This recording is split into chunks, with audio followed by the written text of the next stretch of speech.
Welcome to CTA, everyone. My name is Manuel Arroy, and I'm joined today with my good friend Jerome Ovington. So today it's a little bit of a different format. It's not what you're used to see with Iggy and Mo, but me and Jerome are slowly taking over CTA. But I'm happy to be with you, Jerome, today. How are you feeling? I'm feeling great. I've been getting on the podcast a bit more and more, but it's the first time just me and you, and I hope it's the first of many great episodes. Yeah, same. So before we start, we have a couple of league announcements. So just make sure everyone to have your 5 game played for playoff eligibility. Also, if one of your players was injured during the season and you still want him to play during the playoffs, make sure to get that player on IR with a note from the doctor, so we can have the proof that this player is actually injured and not trying to finesse his way to the playoffs. Other than that, the playoff times are updated on the article that Iggy just posted today on Thursday. So go check the Facebook page. The times it's not exactly the right times, but you'll get an idea from of when your games are gonna happen. So just make sure to go read that playoff article that was posted earlier this week, but it was just updated by our good friend Iggy. Jerome, you want to talk about the presence of the media? It's been getting up. It has, and it feels now like every time I go to the field, Chris is there or the new guy. I don't remember his name, but everything's being filmed now, which is great. More content for the league, for the Instagram page, and just a little announcement. Me and Manu are going to be mic'd up this Sunday in our Division C game. So stay aware of that. Yeah, guys, be ready. There's a lot of fresh content in with FPF. Chris Rivet is doing an amazing job with the media, and a lot of good things coming. Also, stay tuned for the fall season. The announcements are going to come in the next few weeks as far as the tiers and the caps and everything. Also, we're going to have some new field, and the format might change for the Fall Cup, but I'm just going to leave it at that. A lot of exciting stuff coming up. And also, we have a BuzzFit promo for all the FPF players. So BuzzFit is doing a promo. If you play in FPF, you can have 3 months at $49.99, and you can have access to their facilities. BuzzFit is a great gym, so make sure if you're not registered at a gym right now, or you're trying to switch gyms, make sure to look out for BuzzFit and go get your weight up. All right. Yeah, I got to hit the gym. Yeah, you got to. So, all right. I think all the announcements are done. So let's get right into it, Jerome. We're gonna talk some Div E to start. So yeah, I'm gonna start with a little thing, because we're racing towards the playoffs right now, and there's some teams that are fighting to get their space in, to get their place in the playoffs. Right now, there's 6 teams that are out. You have Ed Tops Only, Type She, Longhorns, Flag Dealers, Bum City, and OPN. In your opinion, which of these teams could sneak in the playoffs? Yeah. So what I'm seeing is 2 wins might actually be enough to get into the playoffs, but most of these teams are really like they don't have a great differential, which means that they're gonna have to win maybe 2 out of their last game. So you got Top's only at 1-6. Yeah. They have 7 games played, which is an advantage, but the teams that they are going to face are like they're good teams. Best Worst Gus, Chomedy Chodes, and Locked and Loaded. So I don't think this team, unless they pull off an upset, I think it'll be a tough ask to get in there.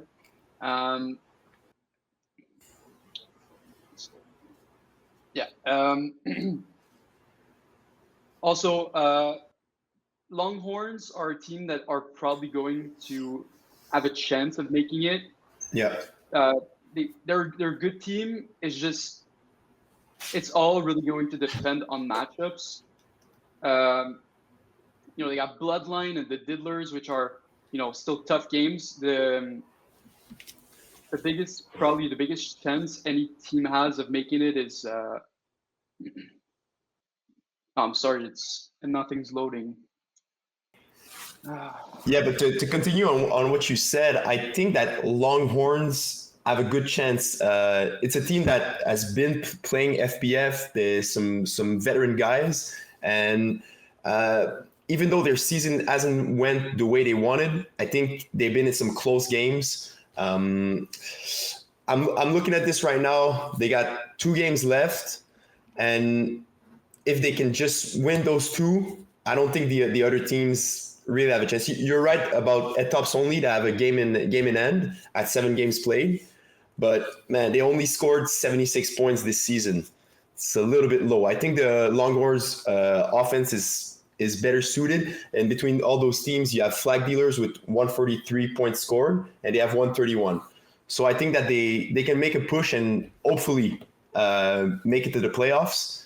Because you have the Diddlers that are right on the edge at the green. I think maybe that team could move down, and Longhorns or Head Tops only takes it to the playoffs. That's true, and Longhorns have not the easiest game necessarily, but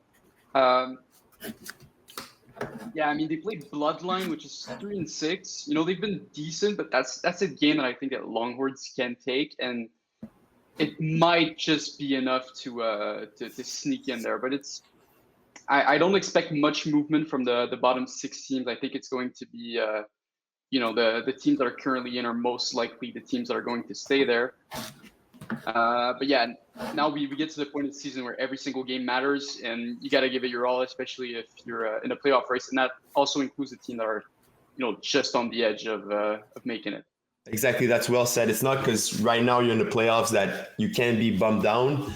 It happened to me before, so gotta keep playing, gotta keep going, showing up to your games. Hopefully, don't forfeit. Even if you know that the season is maybe over, just show up, have some fun, learn, grow, and that's it. So yeah, okay, perfect. My next, well, the next question you brought was practice squad defeated Mamma Mia 33-32. Is it the upset of the season? It has to be. Mamma Mia were undefeated. They were dominating most of the games they were playing in, and we practice squad. They're a new squad of players, and they were 1-5-1 before this game, and now they just beat probably the team that everybody was expecting. Maybe not the best team, but top 3, top 4 team in Division E. And now they just it was a close game, but winning that, and especially the performance from QB Samuel Saumur was absolutely fantastic, and it brings a little bit of hope probably to this team coming to the playoffs. They had a tough season, it was tough losses, don't win a lot, and now it seems like they found some groove there, and maybe a team to watch out for come playoff time. Definitely. I'm happy that you talk about the performance of their quarterback, Samuel, going 15 for 21, 163 yards, and 5 TDs. An amazing performance, a clean game. He made sure that he spread the ball well. Vincent Demers, 7 receptions on 7 targets, 66 yards, 2 TD. You need those big games from your receivers, especially lower divisions. Quarterbacks are often new to the game, so they need the receivers to be there to bail them out in couple scenarios. But man, beating Mamma Mia is Mamma Mia. It's incredible because we talked about it earlier about that Mamma Mia team with George Kotsukos. He's not quarterback, but he's still an amazing receiver. And you got Adriano Dijan Domenico. Sorry if I mispronounce your name, Adriano, but playing super well also. in Division E. It's a quarterback that is going to move on in the few next seasons. Going to get some tougher competition, I'm sure. But yeah, practice squad. Big ups to you guys. You guys are sitting at 2-5-1. You have a good differential, only -21, so you're in all the games. And now you have CTE Goons and the Creamsicles left for your two last games that you can very well win and hopefully finish the season 4-5-1, which is a good record. Yep. So let's wrap up Div E with tonight's matchup. We have Les Petits Carottes Junior versus Bullseye.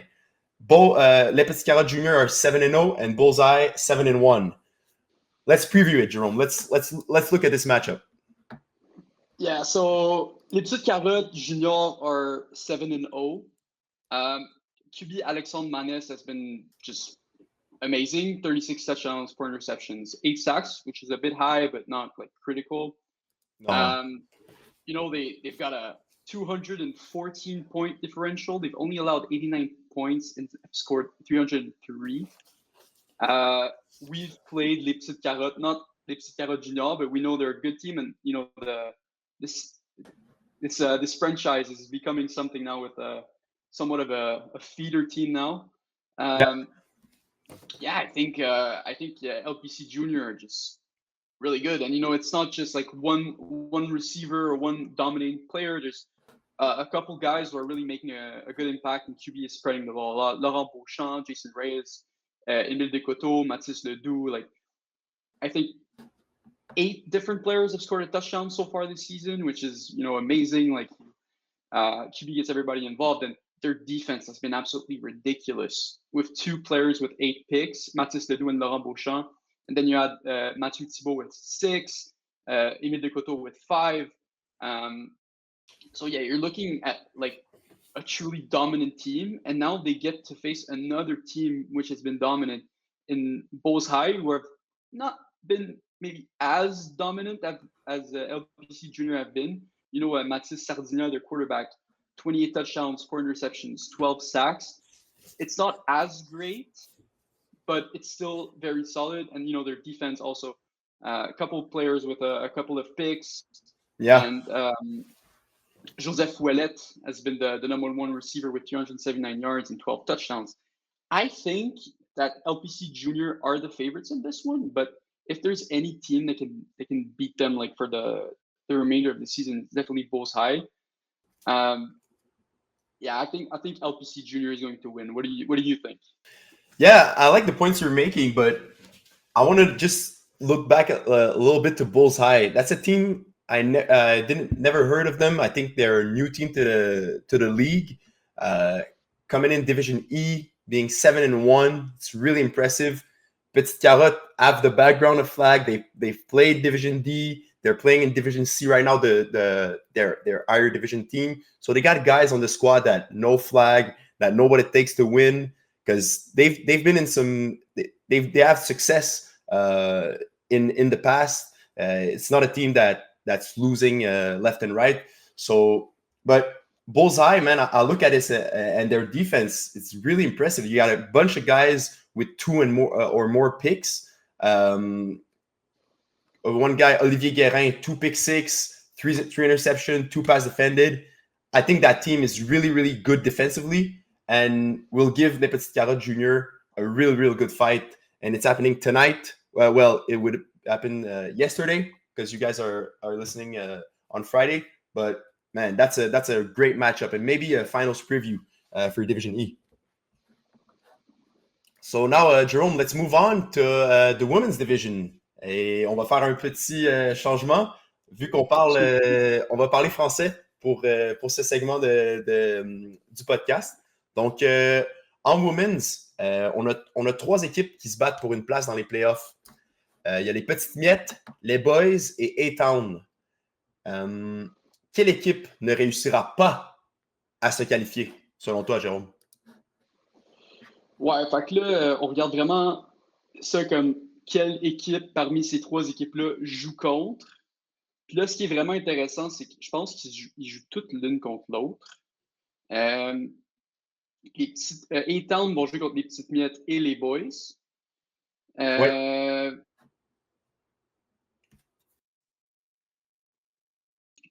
Est-ce que les Boys et les Petites Miettes vont jouer contre ça? Je suis pas sûr. Oui, donc la semaine OK. prochaine, oui, ils vont jouer contre. Donc là, c'est ça. Ça va être vraiment une question de qui gagne ces matchs-là. Puis ça va vraiment être des matchs qui vont être extrêmement serrés, selon moi. Ça va être. Ouais. Tu te bats pour ta place dans les séries. Tu joues toute ta saison, puis là, c'est comme.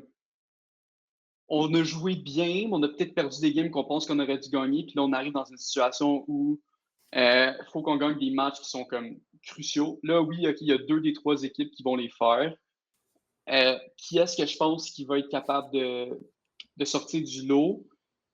Je pense que ça va être A-Town. Je pense que ça va être. Excuse-moi. Non, en fait, je pense que A-Town ne fera. C'est ça. Je pense que A-Town, ça va être l'équipe qui ne fera pas les séries Ils ne feront pas les éliminatoires. séries. Non. Quand on regarde les petites miettes, il leur reste 4 matchs à jouer, ils ont 2 victoires. OK. Je serais étonné qu'ils perdent les 4 autres. Tandis que A-Town, ils n'ont pas nécessairement eu le plus de succès contre les autres équipes. Ils ont 111 négatifs de différentiel, tandis que les Boys, c'est moins 49, puis les Petites Miettes, c'est 23. Fait que je pense que c'est vraiment entre les Boys et A-Town. Il faudrait absolument que A-Town batte les Boys. Puis après ça, il faudrait aussi qu'ils soient capables de battre soit les Petites Miettes ou Wildcats. Je pense. Wildcats, ça devrait être faisable. Ouais, définitivement. Ça devrait être fait. Je veux dire, on score 8 points puis on a loué 437 points. Là, c'est pas. Ouais, disons que la saison de Wildcat va pas comme il l'aurait espéré. Mais si je regarde ici, là, je suis sur le profil de Les Petites Miettes. Puis c'est quand même prometteur. Je veux dire, les Petites Miettes ont gagné 33-13 Week 2 contre les Boys. Une grosse performance. Ensuite de ça, contre Wildcats, ont complètement démoli Wildcats avec une victoire de 58-0. Ensuite de ça, ils ont été un match assez serré contre Wolfpack. Même chose contre Ibu. Ça, c'est 2 équipes là, qui ont vraiment qui ont du background là, en flag, qui sont bien coachées, les filles ils sont sérieuses, puis ils veulent gagner, puis ça paraît quand ils sont sur le terrain. Donc, je pense que les petites miettes ont eu quand même un bon schedule là, dans le sens qu'ils se sont bien battus. C'est sûr que la défaite contre Supernova 34-7, c'est quand même difficile. Mais là, ça, c'était le 30 juin. Là, le match de dimanche, c'est contre A-Town. Et là, je pense que c'est là que ça va un peu se décider. Là. En fait, on va voir vers où ça va s'en aller pour les petites miettes. S'ils gagnent ce match-là, directement, ça les met une victoire là, de plus que A-Town. Mais ensuite de ça, les 3 matchs qui restent, c'est Supernova, les Boys, une autre équipe dans laquelle ils sont en train de se battre, puis les Ibu. Donc, c'est des bons tests pour finir la saison et on a des match-ups contre des équipes, justement, qu'on est en train de compétitionner pour aller chercher le dernier spot en playoff. Donc, je pense que pour moi, les petites miettes, ça va être l'équipe là, qui va faire les séries, ce qui laisserait malheureusement A-Town. Donc, les Boys et les petites miettes vont se rendre en série. A-Town, malheureusement, selon moi, là, selon les prédictions, vont les manquer. Mais ça reste à voir. Il y a encore beaucoup de flags à jouer. Ouais, mais dans le fond, je pense que ça va vraiment être le match entre les Boys et A-Town qui va déterminer c'est qui va passer. Là. Exactement. Genre, si tu perds ce match-là, en plus, ce qui va arriver, c'est que tu vas perdre le tie-break. Ouais. Ce qui veut dire que dans le cas où c'est une égalité au terme de la fin de la saison avec les records, c'est ça. Fait que pour moi, là, je pense qu'on va mettre un gros cercle sur ce match-là. Je pense que ça va vraiment être le match qui va déterminer c'est quelle équipe qui passe puis l'autre équipe qui passe pas. Définitivement. Donc, on va passer à un petit preview d'un match qui s'en vient, un match assez excitant. Là. Donc, on a Wolfpack contre Ibu. Est-ce que la défense dominante de Ibu va être capable de ralentir l'attaque de Camille Dumas? Camille Dumas qui joue très bien là, depuis plusieurs saisons là, et qui est en train de vraiment mettre son nom là, dans les top carrières là, du côté de la division féminine. Qu'est-ce que tu penses de ce match-up-là, Jérôme? Est-ce que tu penses que Hibou vont être capables de ralentir Camille et les filles de son attaque? Ou Camille va juste les dice up là, comme elle sait bien le faire? C'est ça, là. L'affaire, c'est que Camille, elle joue tellement bien en ce moment, là. Je pense que c'est même plus vraiment une course pour qui va gagner KR de la saison. Je pense que c'est elle. Euh, c'est sûr que quand tu as une attaque autant dominante, surtout Marielle Paradis qui a des stats qui font aucun sens avec Wow. 777 verges puis 17 touchés en 7 matchs, c'est comme. Même les. On voit pas ça souvent. Là. C'est vraiment genre une des meilleures saisons qu'on a jamais vues de n'importe quel joueur ou joueuse Combiné, ouais. Ouais. combinée. Là. Puis c'est pas juste ça, c'est aussi sa dominance défensive. Avec 8 interceptions, 10 passes défendues et 2 pick 6 en 7 matchs, c'est complètement ridicule. Mm. Je pense pas qu'elle joue en, en division A. Non, Marielle Non. est en Coed 1 et Coed 2. Ouais, mais elle a juste joué un match. Fait que, Seulement un match, OK. ouais, ça, c'est vraiment un match pour chaque équipe. Fait que ça, c'est vraiment Ouais. une joueuse. Les équipes de Qued, là, vous devriez vraiment, vraiment regarder parce qu'elle est Eh vraiment, oui. elle est vraiment, vraiment, vraiment bonne. Puis là, si on passe plus du côté de Hibou, euh, dans un sens, leur défense est extrêmement dominante, oui. Mais comment que la division est faite, il y a beaucoup d'équipes que c'est facile d'aller chercher énormément d'interceptions dans certains matchs. Ouais. Là, c'est pas la même histoire quand on fait face à une carrière autant talentueuse que Camille Dumas. Cependant, Définitivement. si tu regardes leurs joueuses, Chloé Beaulieu, Maëlle Desrosiers, Elodie Champagne, toutes ces filles-là ont au moins 5 interceptions. Puis surtout, Elodie Champagne, 14 passes défendues, 2 pick 6 en 7 matchs. C'est vraiment le trio de joueuses défensifs le meilleur, selon moi, dans cette Ouais. division-là. Puis pour moi, ça va être un match où on va vraiment voir à quel point Camille Dumas est bonne comme carrière parce que c'est probablement la meilleure défense qu'elle va faire face cette saison. Ah, définitivement, on regarde ça ici là, sur l'écran. Ceux qui regardent le podcast vont pouvoir voir que la défensive, là, comme tu dis, des hiboux est vraiment impressionnante. Là. On a 3 filles avec 5 interceptions et plus. Tu as mentionné Elodie Champagne avec 14 passes défendues, 2 pick 6. C'est quelque chose qu'on voit rarement, là, toute division inclus. Là, capable d'aller mettre ses mains sur plusieurs balles. Là. Puis, dans le fond, c'est changer le match. Là, parce qu'on se rappelle, là, bien sûr, la division féminine, 5 contre 5, 4 essais pour le milieu, 4 essais pour le touchdown. Donc, des passes défendues, là, c'est très, très important. Écoute, moi, je pense que ça va être un match vraiment intéressant. Ça serait le fun si on avait quelqu'un pour le filmer. Parce que ça, c'est un Game of the Week ou c'est définitivement quelque chose là, qui serait le fun à voir. Là. Donc, ça va se passer là, ce lundi au Stade de soccer de Montréal. Donc, on va move on maintenant, Jérôme. On va parler de la division Women's A. Puis, dans le fond, il y a une course là, pour la receveuse la meilleure receveuse de la division. Si ça finit aujourd'hui, qui selon toi, gagne la course de receveur de l'année? Ouais, ben là, c'est un petit peu serré parce qu'il y a deux joueuses qui, clairement, ont un avantage sur les autres. Puis ça, c'est Émilie Carrier, puis c'est Laurence Pombriand. Donc, Émilie, elle a 349 verges et 10 touchés en 7 matchs, tandis que Laurence a 452 verges et 7 touchés. Ouais. Donc là, la question, c'est est-ce qu'on donne plus de valeur au toucher ou on donne plus de valeur aux verges? Je pense que c'est tellement proche qu'il faut aller vers les convertis, pour être honnête. Là. Ouais. Parce que, honnêtement, là, genre, je suis pas capable de décider. c'est trop proche. Si on regarde ça, ben, Sarah Cormier avec 6 convertis de 2 points. Ensuite de ça, Émilie Carrier en a seulement un. Donc, c'est sûr, là, si on regarde là, au niveau des converts, peut-être qu'on pourra avoir une petite meilleure idée. Mais c'est quand même, il faut mentionner que c'est assez impressionnant que 4 des meilleures receveuses de la division féminine proviennent de la même équipe. Sub-Zero qui... Étonnant ou pas? Ouais, non, ben... Dans le Tu sais, sens que des fois, on en voit peut-être deux, puis après, un autre joueur ou joueuse d'une autre équipe. Mais là, c'est vraiment une dominance là, totale là, du côté de Sub-Zero. Il faut donner du crédit, bien sûr, à leur carrière, là, Sarah Parker, qui a encore fait des vagues là, à travers le monde du flag.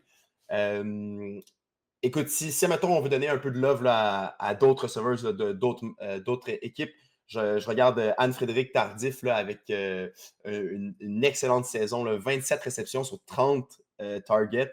Donc, elle a en seulement. 4 matchs. Ouais, en 4 matchs. Hein. Fait que, regarde ça, là, elle a seulement échappé. Ben, échappé. On ne sait pas ce qui est arrivé, mais 3 passes qui étaient dans sa direction qui n'ont pas été complétées. Quelle Super. action. Ça, c'est. Tu vois rarement ça, là, un pourcentage aussi haut que ça. Avec 337 verges et 5 touchés en 4 matchs. Hein, on souligne bien Anne-Frédéric là, qui fait du gros bruit là, dans la division A là, avec Matrix. Puis c'est sûr que du côté de Cayenne aussi, on a Lauriane Beauchamp, 9 réceptions, 4 touchés. C'est assez bien ça. Mais c'est ça. Donc, dans le fond, je pense que tu as raison. Là, on regarde vraiment là, la race, ça va aller être entre deux coéquipières, là, Émilie et Laurence. Émilie Carrier et Laurence Fombriand, qui se battent là, un peu pour le Receiver of the Year. Mais je pense pas que pour eux, c'est comme le main focus. C'est une équipe qui veut récolter les championnats. Donc, je pense qu'ils vont juste continuer à jouer comme ils jouent en ce moment. Puis, on verra bien qu'est-ce qui se passe. Là, mais je pense que la course est entre ces deux-là. Donc, si on continue, là, on va parler du côté défensif. Est-ce que, selon toi, ben là j'ai donné 4 choix. Qui serait la meilleure joueuse défensive? On a Sabrina Gervais, Jasmine Farmer, Virginie Aubu-Ménard ou Jessica Bozy Tampen. Donc là, c'est 4 joueuses là, défensives. Je pense que Jessica, c'est une rusher avec 11 sacs et 10 passes défendues. Je vais juste te C'est mentionner de même et je vais te laisser continuer là, savoir qu'est-ce que tu en penses. ouais, c'est sûr que là, en regardant tu y allais avec les stats, souvent c'est comme ça que que les trophées sont décidés. Puis là, Oui, si on regarde, effectivement. c'est probablement Jasmine Farmer, le pick six fait une grosse différence Oui. parmi les top 3 en termes de joueurs défensifs qui jouent comme DB. Mais Jessica Bossy-Tampen, 11 sacs, 10 passes rabattues, c'est incroyable. Alors, on voit Puis rarement ça. je sais que souvent, là, les rushers, ils ont peut-être pas autant de respect, ils ont peut-être pas autant de. Mettons qu'on. C'est plus rare qu'un rusher va aller gagner un joueur Ouais. défensif de l'année. Mais là, surtout si tu compares avec les autres rushers de la division, il y a juste 2 rushers avec plus que 2 sacs. Puis il y a Léa Duval avec 6, puis Jessica avec 11. Mais elle rajoute 10 passes défendues en plus. Je pense que moi, je donnerais à elle. Là, sérieusement, je dirais à domine. Là. Ben, je pense que c'est un bon take là, parce que je regarde ça, puis c'est sûr que c'est intéressant les interceptions, c'est intéressant les passes défendues, les pick six, mais en tant que rusher, avoir 10 passes défendues, là, c'est très, très difficile. Juste Ouais. d'avoir 11 sacs en 8 matchs. Écoute, elle pourrait aller chercher le 15-16 sacs là, pour la saison complète, puis rajouter des passes défendues. Quand tu as un rusher qui a un impact comme ça dans ton équipe, c'est difficile pour les carrières opposées. Là, je pense que ça. Tu le sais très bien, là, on le sait qu'un un rusher qui met de la pression, qui est capable de déranger le carrière, non seulement avec le sac, mais aussi en levant ses bras puis en faisant des passes défendues, ça peut tuer des drives. Donc, moi aussi, je ne vais pas te contredire, puis je vais y aller aussi avec Jessica, là, avec une saison comme ça. Elle continue de faire ses marques là, en tant que probablement une des meilleures rushers gars et filles combinés là, de la Ligue Flag Plus. Donc, vraiment très impressionnant là, du côté de Jessica. Puis, on verra qu'est-ce qui va se passer là, dans les prochains matchs. Mais pour moi, là, c'est un lock pour Defensive Player. Donc, Jérôme, on va passer switch back in English and go with co-ed 1, 2 and 3. We're gonna start with co-ed 1. So I seen Chris Rivet play a lot. That's a quarterback that's very very smart, and now he's leading his team pass whooping with a record of 5-2 in a great co-ed 1 division. What do you think about pass whooping as a team? And do you think they have it? They have it to this season to win it all. Does Chris go get his championship? I wish. Uh, I love Chris, an amazing person, great player too.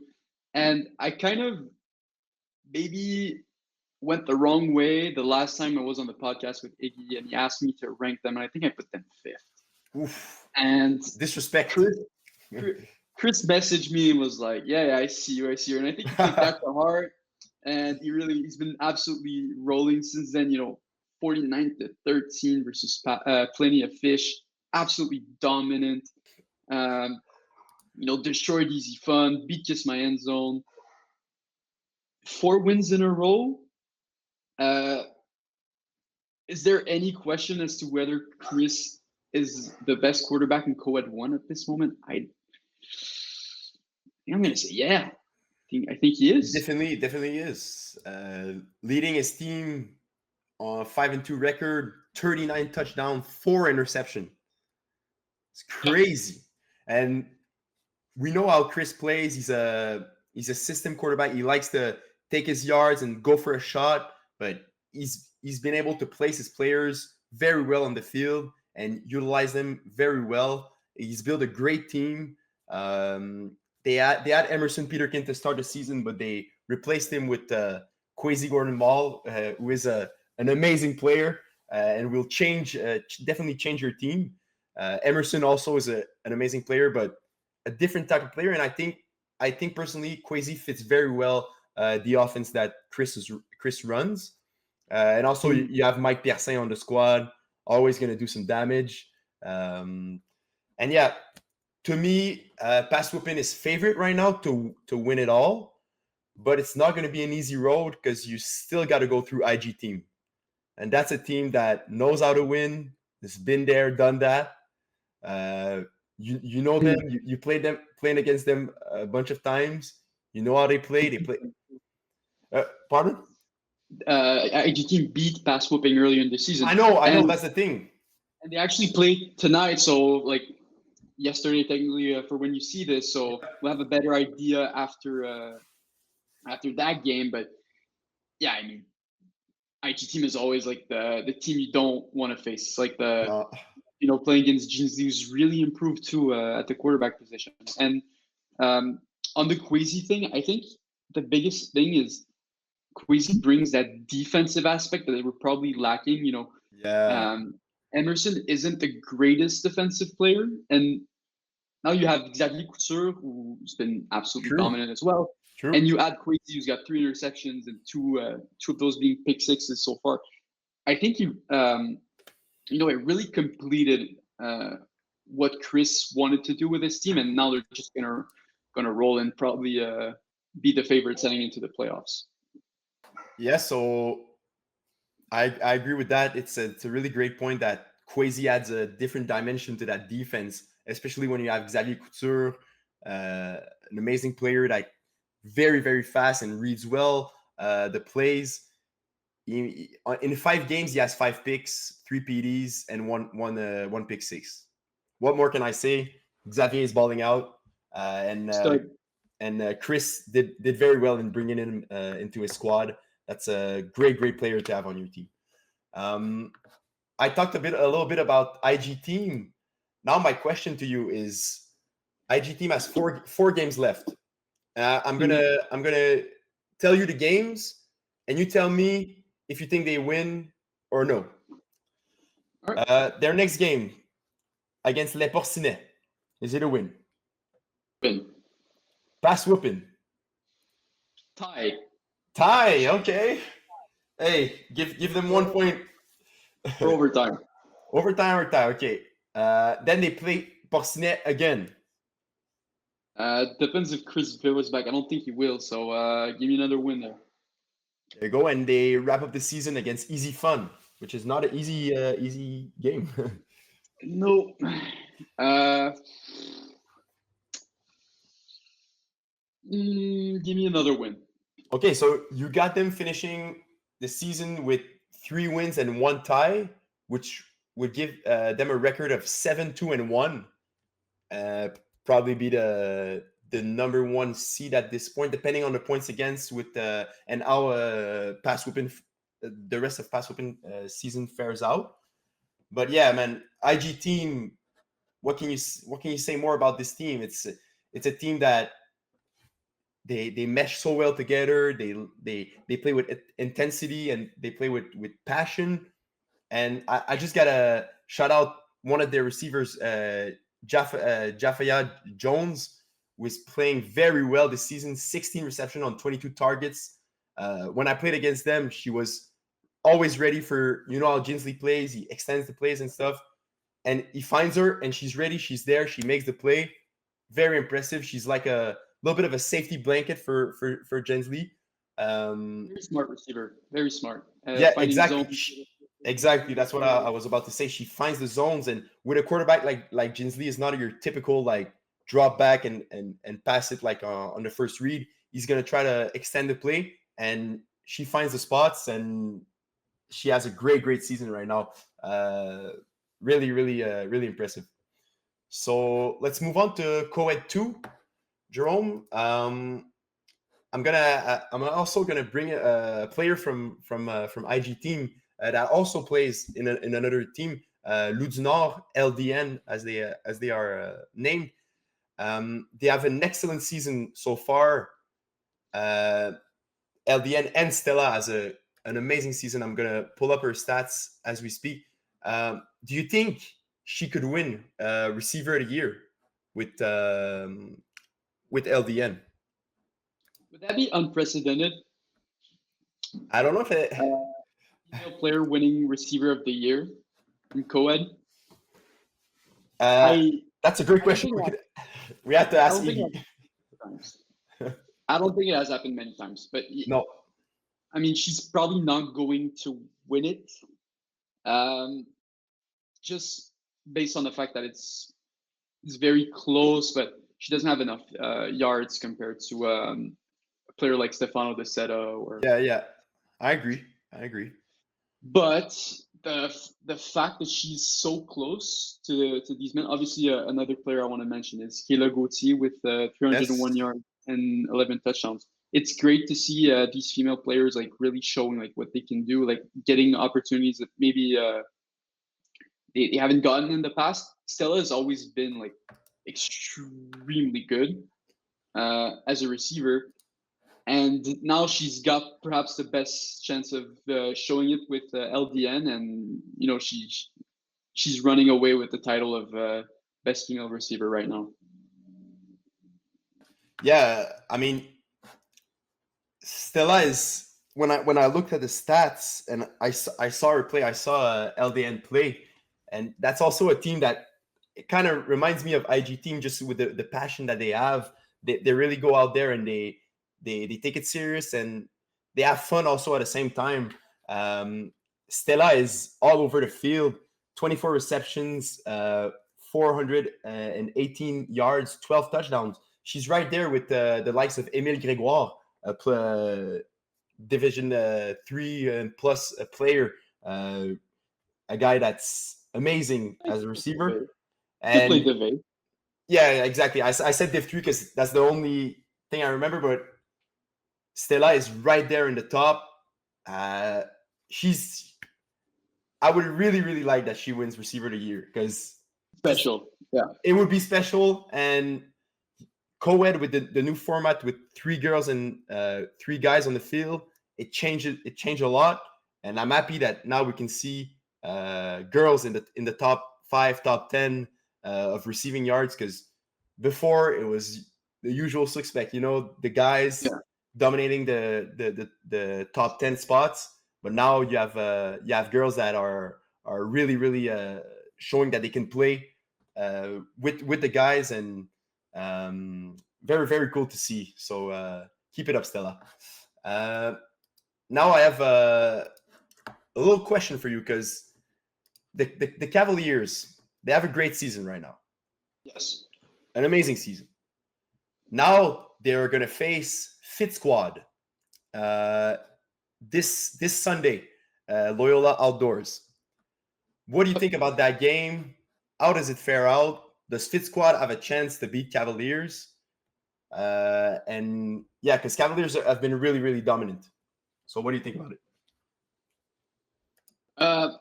Yeah, Cavaliers have been really good, but they've had a bit of a question mark at quarterback. Juliette Beauvais has been the QB throughout the season, Yep. but it hasn't necessarily been their offense, which has won them games.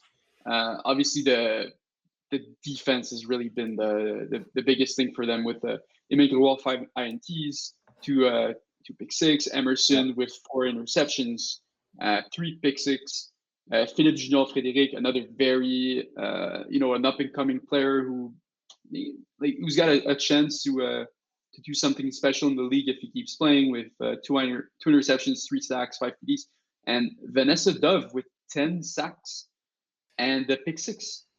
This defense is just crazy good for Coetu. And when we saw this roster, we were like, this team looks too good to be playing in Coetu. But yeah, it's just Juliette Beauvais hasn't been necessarily as consistent as we were expecting, and it hasn't impacted their record yet, but it could have an impact on playoff time. And now they're going to face Fit Squad, who are still undefeated. They only played 5 games, but they've been dominant just as much as Cavaliers have, probably even more too. Yeah.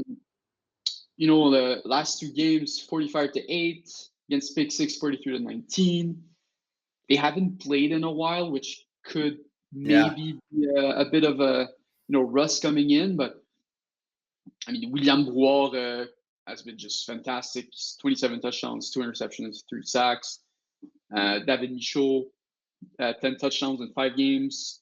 Boujama Sada, 9 touchdowns in 5 games. Frédéric Chevary, 268 yards, 4 touchdowns. The defense is playing very well. They got already 11 picks, I think, and a bunch of PDs.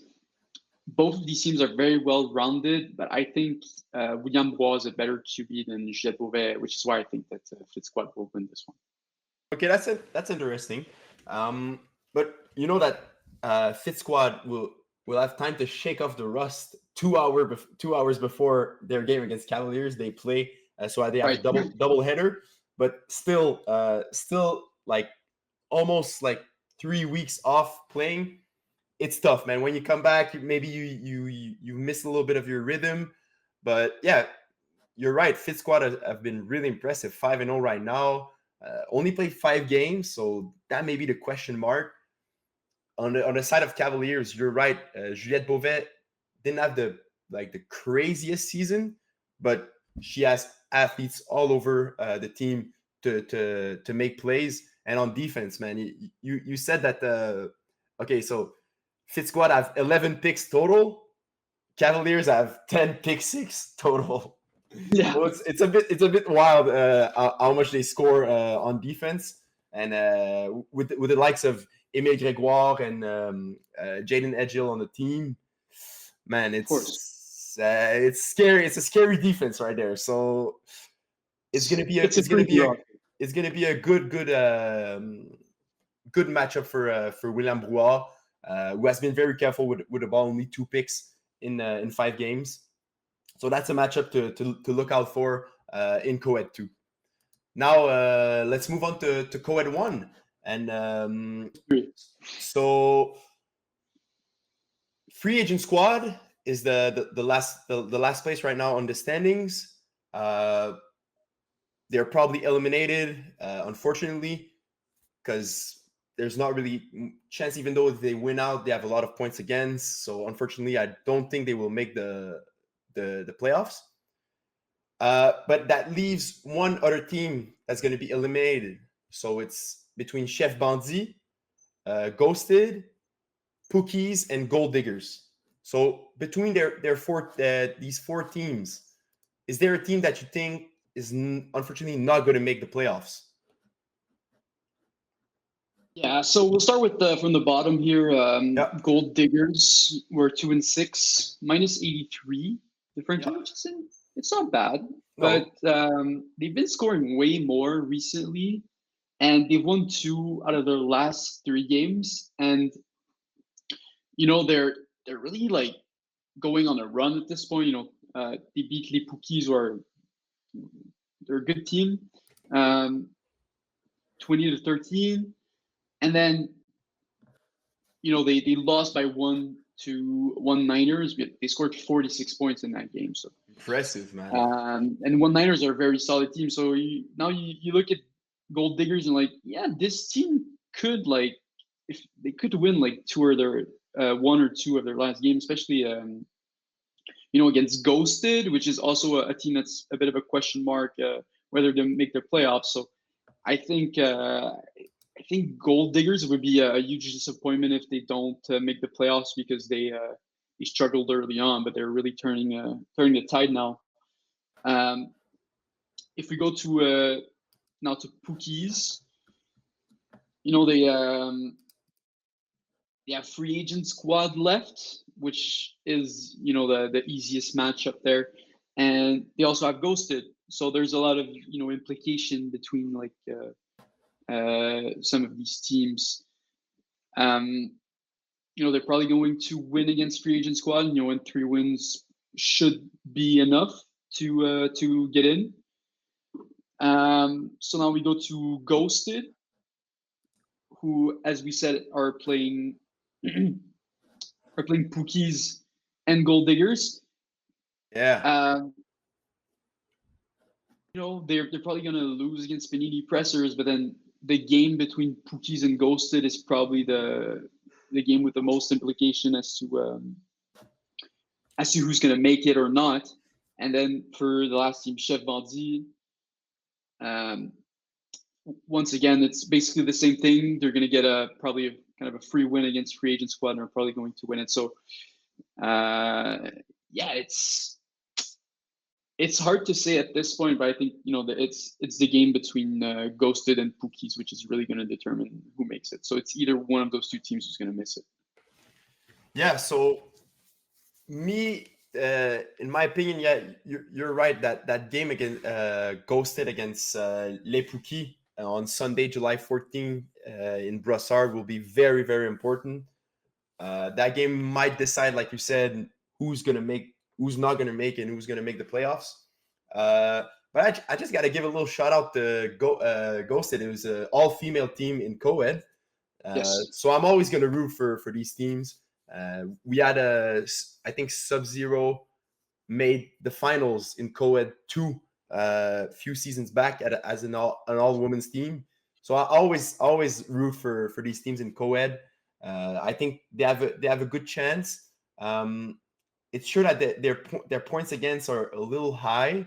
I would like the defense just to tighten it up a bit, but they still have 3 games. So Panini Pressers will be also a good test, and then just take that momentum and bring him to that Les Pookies game, and try to go out there and treat it like a playoff game, because it's basically what it is. If you want your spot in the playoffs, you got to win that game. So co-ed 3. Let's just look quickly like at the stats for co-ed 3. Maybe like give a little spontaneous opinions about who's gonna win receiver of the year, QB of the year. Let's go for QB of the year. So we have Ivan Salomon from Block Party, Charles Presser from One Niners, and Xavier Parent from Bandit, et Nicolas Caterellos from La Secte. 4 QBs, pardon me, with 30 plus passing TDs and less than or equal to 4 interceptions. That's a few names that I just gave you. You also have Kenny Boutier, our boy, who's also doing well for Michael Scott Tots. If I can just give my opinion just real quickly, I'd give it to Charles Presser. No, okay, it's tough to not go with Ivan Salomon with the TDs, but Charles Presser still have 3 games left, and Ivan has only 1. And I like how Charles Presser is playing with completing a good clip of his passes, but yeah, it's going to be a race at this point between Charles and Ivan. Maybe Xavier can. Pardon me. Oops. Am I back? Sorry, guys. Yeah, you're back. Sorry, I had a little alarm going off. I'm sorry, but yeah. So it's going to be I think three race if Xavier and Charles can capitalize with their games left. So yeah. What do you think? Yeah. Obviously, Ivan, right now you look at his stats and it's like, oh yeah, he's clearly above. But yeah, the 2 more games played have a big impact. You also have to look at rushing yards, rushing touchdowns. Ivan Salomon, 376 yards and 6 touchdowns running. Charles Presser, not too far back, 258, 5 touchdowns using his feet. Xavier Parent, 146, 1 touchdown. So I think it's really a race between Charles Presser and Ivan Salomon. Obviously, Xavier Parent missed a game, which is, Xavier Parent missed 1 game, which is going to impact like his total numbers at the end of the season. If he didn't miss that one, perhaps we're looking at something different. But yeah, I mean, it's between Ivan Salomon and Charles Presser. There's just it's hard to make an argument for Catarellos and Kenny or even Xavier with the missed game. It's close, but right now I'd give the edge to Salomon thanks to those better rushing stats. Definitely a great season from Ivan Salomon. Just being a complete dog on both sides of the field. So yeah, Jerome, just give me a moment. Okay, perfect. Let's wrap up the complementary division and move on to Division A. Jerome, in Division A, there's a battle between your team, Wyatt's Reject, and KGP to make the playoffs.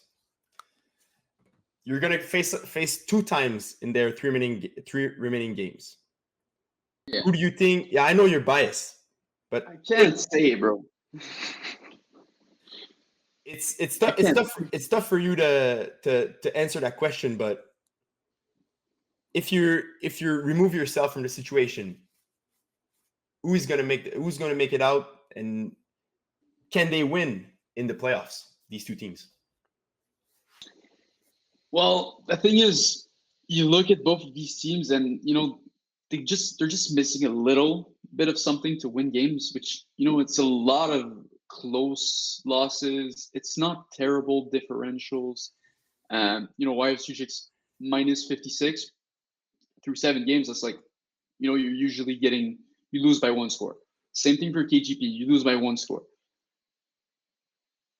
The question is, how's the matchup between these 2 teams? Because the rest of the games probably don't matter.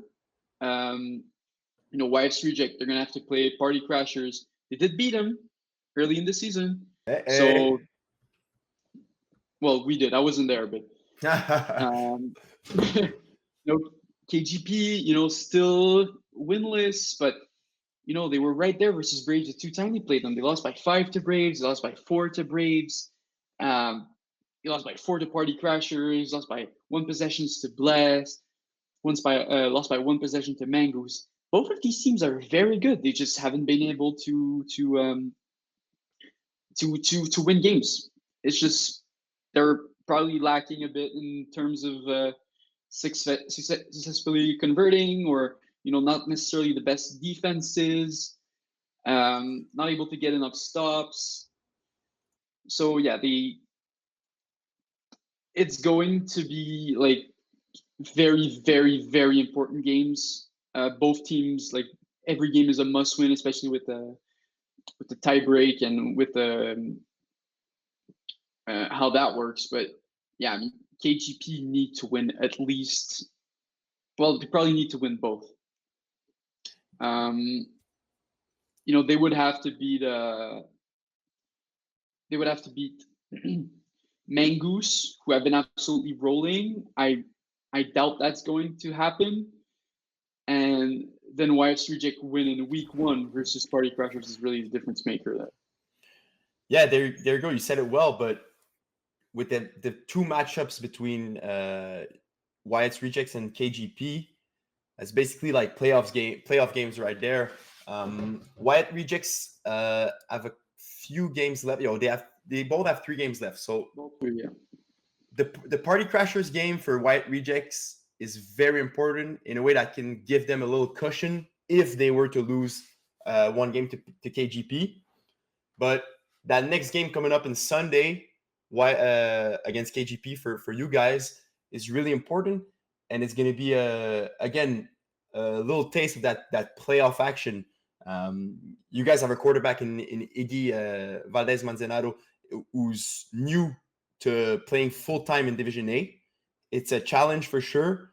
He's doing well, but he's got to adjust maybe because it's tough. We both know in Division A you can't really make mistakes. Like one mistake can. I think the biggest thing is realizing how athletic the defenders are, and the balls that you usually throw that work in lower divisions just don't work anymore. You have to just zip the ball, and Iggy doesn't have the biggest arm strength, which probably has led to the higher interception numbers. You look at Joe Meyer, you look at Kevin Wyeth. These guys have crazy arms. Like they just zip the ball, and they just.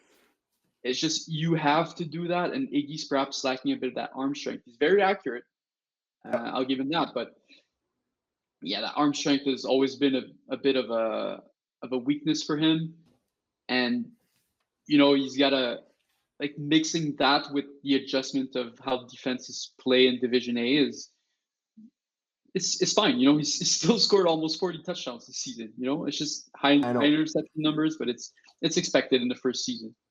There you go. And so yeah, I think that's the only thing is going to really come down on the quarterbacks, Phil Cutler and Iggy, who's going to make fewer mistakes, because we both know that these teams can score. KGP can score, Wyatt Rejects can score. It's just who's going to make the least amount of mistakes in that game. I saw that you added a player that you want to talk about. I think it's a player that you played against few days back. Vincent Anctil from Mangoose. Talk me about this guy. He's not that much known in FPF, but I think it's a great thing that you brought it up today. Talk to me about this guy. What does he do so well on the field? Why is he such a big impact for that Mangoose team? Yeah, so he's only played 4 games so far, and he's at 387 yards and 15 touchdowns. That's absolutely ridiculous. And it's not just the offense, it's the defense too. Honestly, if you project the stats, it just don't make any sense. It's over crazy. 30 touchdowns. It's like 33, 34 touchdowns on the season. It makes no sense in Division A. And I played him, and I guarded him in man, and he absolutely cooked me. He's tall, he's strong, he's fast, he's got great route running, great hands. This guy is legit. I think, it's his 3rd season. He's only played 21 games in FPF so far. Yep. This guy is definitely going to be a problem, and he's the best weapon that Nick Schaefer has. And he's only improving from season to season. He went from 3 touchdowns in 7 games with 59 yards in FPF Cup, and then 10 touchdowns, 381 yards in 10 games winter, and now 387 yards, 15 touchdowns in 4 games. It's just ridiculous. This guy has an argument for being a top 5 player in FPF, and it's only his 3rd season. Definitely. I remember playing him in FPF Cup 2023, so a few seasons back, and he just is his physical abilities on the field really, really impressed me. That's a guy he's like, if he runs around towards you and you try to like be in his way, it's the kind of guy that's just gonna go past you. Like, he's very strong. He has that football background. I'm sure he played football before. It's an amazing player to have on your team. For Nick Schaefer, that's a great, great weapon because we know that Mangoose, they had like some superstars. James Drysdale was with them. You had Marvin Steinberg with them. But now you don't like hear those big names. But I think you're right. He's going to be one of those big names if he continues to play FPF. Only 21 games played in his whole career. What more can you say? Like you said, 15 touchdowns in 4 games, crazy. Most players don't get 15 touchdowns in a whole season in 10 games. So yeah, definitely Vincent playing out of his mind, and hopefully he can make the rest of the seasons with Mangoose, because that's a game changer right there. In a team that Mangoose is still like they're very good, they're very sharp, but maybe they miss that one guy that can, like that James Drysdale, that AJ Gomes that we often talk about, that superstar. I very well think that Vincent Till can be that guy. I think he already is. He already is. There you go. It's just not he has only played 4 games, so that's just the only thing. Like, it's maybe the availability. If he's there every time, man, that's scary. Yeah, well, he played the first game, then he missed 4, and then he's played the last 3. And yeah, and it's still the spring season. We know how it is during summer. Guys have vacation, so it might be something like this. But regardless, that's an amazing player, and I'm happy that we talked about him today. Let's move on to let's talk a little bit about the defensive player of the year race. I'm just gonna shoot you a few names and tell me, like, who do you think could be defensive player of the year.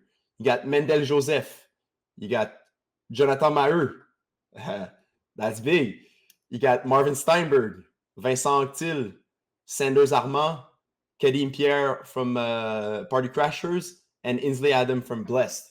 Who do you think that could be that defensive player of the year? I just named you just studs. So tell me who you got. Yeah, so obviously, like, just looking at the stats, Andrew Grant is the one that is flashing. 4 INTs, 3 PDs, but 3 of his interceptions went back for touchdowns. And we know him. We know how fast he is. We know how disruptive he can be defensively. Not the biggest guy, not very physical, but his speed is otherworldly. And it's crazy to me, like how good this Blessed defense has been. You know, really good. They're a team that have been mostly, like, you know, known for their Steven Eric Rassad's offense, like his system, like how he runs his concepts, like he's able to drive the ball. But now his defense is bringing in help. Obviously, Marvin Steinberg, you know, always has been a great defensive player, but Andrew Grant is a player that's just, you know, moving up. You know, he's hasn't necessarily played in high divs that long, and now he's really finding his steps now, and you know, I think he's the leader at this point when it comes to the defensive player of the year. But there's also rusher Inslee Adams. I know you know how hard it is to get those sacks in Division Division 1, Division 8. These QBs are like so far back, you can't do anything. You're like, tough, man. Why am I even doing this? Why am I even doing? Inslee has 12 sacks in 7 games and 2 PDs. Another Blessed player who's just been, you know, playing super well defensively. Yeah. But I want to bounce back on that real quick, because you talked about that Blessed defense, and you're absolutely right. Just a few names you named, Inslee, Andrew, and Marvin. But I want to also give a shout out to the old defense, because you have Dylan Daou, who's placing the guys at the right place, playing hard for the tackles. Is a great player. He takes space on the field. He disrupts the route, and he knows where to place his guys. Also, got to give a shout out to Michael Kazaka, who's a lockdown corner.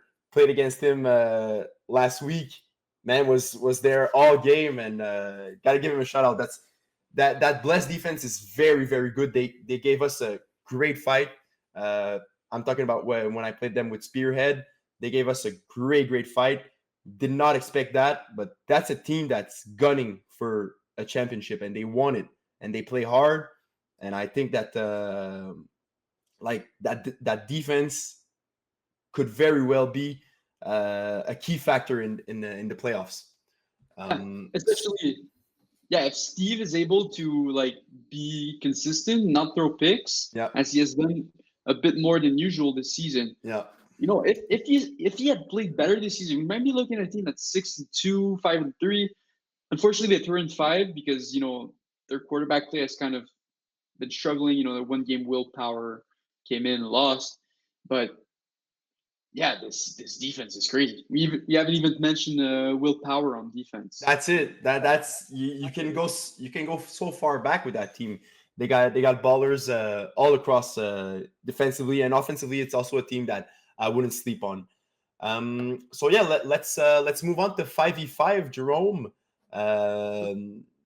5v5 is eating up right now with like yeah, they're only the thing I want to say is Braves is the only one that sticks out of like all the Mhm. teams, and we know why. That's Team Canada. They just won the national championships in BC. Congrats to them. But after that, man, you got Royaume, Flagmois, Diamond Bougie, Jameson, and Party Crashers. They're all I think in the same boat. There's no separation between those teams. Maybe okay, Diamond Bougie is a newer team. We're a newer team, but man, it's a very interesting race in the division competitive 5v5, and I want to bring up a player from our team, Nathan Desjardins, Yes. who had an amazing performance last week against Braves. 2 picks and 1 pick 6 defensively against Joe Meyer. It's not something you see often. You weren't at the game, but you and Oh, I both always talk about Nate, how he plays, and like that's the kind of player who's gonna be the top defensive players in the years coming. He's still young. already is. He already You know, is. He already already is. is. Dude, But like just look at the stats. It's like, yeah, AJ. Everybody thought, oh yeah, AJ Gomez is winning Defensive Player of the Year, Two-Way Player of the Year, whatever. Nathan Desjardins has 6 interceptions in 4 games, 6 PDs, and 2 pick 6. And not only that, he picked off Joe Meyer twice in the yep, same game. yep. Has that ever happened? I'm No, sure it it's rare, has, but bro. It's rare. it never happens. Maybe it happened once or twice before. Who does that? No one. And and I think like like those top QBs, like you gotta look at Nathan and be like, yo, this guy is insane. He's not the greatest receiver. He's still got on that side of the ball, he's still got things to work on, but this combination of height, his wingspan is athleticism. He's been like kind of growing into his body and he's still very young. And I feel like he's getting more comfortable, more athletic on his feet, understands the game better, and 5v5 fits his game very well. I think he's the best defender in 5v5 at this point. Maybe uh, over AJ Jones. I like you're. I think you're right, man. Because yeah, AJ is a dominant force on defense, and we know when we faced him that mic'd up game with him and Félix Boutet, the guy was everywhere, and that's something you expect from AJ. But Nathan just really putting his name out there as one of the best defensive players in the higher divs in 5v5 at least. But you still got François Rochelot right there, Gabriel Charles Dabé Champagne, also a stud on defense. But yeah, I think that Nathan's ability to go for the ball and not wait, like we know, like a lot of defenders sometimes are passive and not scared but are hesitant to go for the ball. Nathan is not like that. He goes for it, and like even if he's gonna get beat, which rarely happens, like he takes those chances, and most of the time he gets it, and he has the size also to back up and make those plays, those go get those high point balls, which makes him very dangerous on defense, and is not a DB I would like to throw against. Let's say that. He takes up so much space. I You know. just, It's let's say in the wild. end zone, you're like, I'm not even gonna look aside because he's that good. He's something else, Nate the Garden. So And big he's shout out a great guy too. yeah. Big shout out to Nate. And now in 5v5, we have for week 9 we have a few good games, man. So Yeah. I'm gonna just shoot you a couple games. Tell me which matchups interest you the most. I'm not gonna talk about our games too much because we just talked about our teammates. But Want me to pick the winner? Want me to predict the winner? let's go. Let's do it. Let's do it. Other than you have Diamond Bougie versus Flagmoy Sac, we're gonna skip this one. Royaume Luminaire versus KGP. Royaume. There you go. That's a good game right there. Braves versus Flagmoy Sac. You know what? I'm gonna call the upset, and I think Flagmon Sac is gonna win this. They performed extremely well in the last game. Yeah, and they did. Braves look tired. Braves, they look like they're just, after the national championship. I think Flagmon Sac was up the upset, and everybody's like, "What? They beat Braves in 5v5? Insane!" But yeah, I can see that happening for sure. Then you have Party Crashers versus Jameson. Also a great matchup right there. Party Crashers. I think Jeff is going to struggle throwing against Party Crashers defense, especially in 5v5. Jeff adjusted well since the start of the season, and he also had as Jordan Pineda, who's dropping a lot as a second QB. That's was an amazing quarterback also. But yeah, okay. And the last game, Party Crashers versus KGP. Party Crashers. All right. Let's move on. Me, I'm gonna choose the matchup of the week. That's Braves versus Flagmoy Sac. Even though Braves are tired, I think they're still gonna come with intensity because Flagmoy Sac is a team that doesn't mess around, and they come out there, they come to play, and I think Braves will have a couple add a couple days to rest up. They should be all in for that game, and it's gonna be a very, very, very good game in 5v5. Yeah, Flagmon Sac was a bit meh to start the season, but now they figured it out. Oh yeah, they have 52 versus KGP, and now 49 versus Jameson's last week.